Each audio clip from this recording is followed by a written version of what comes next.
Grace, I know you're afraid. You think that you'll never be as happy as you were that day with your uncle. That's why you try to remember it as perfect. But things can be that good, Grace. You just have to wake up.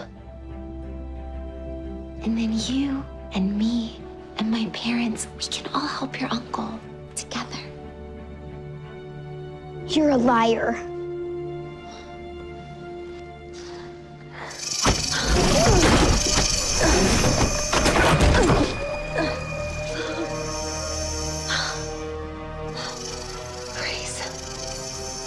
Maybe you don't have anyone who cares about you, but I have someone who cares about me. And I'm the only one who can help him.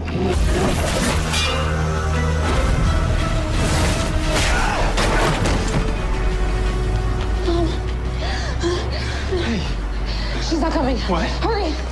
Come on. Come on.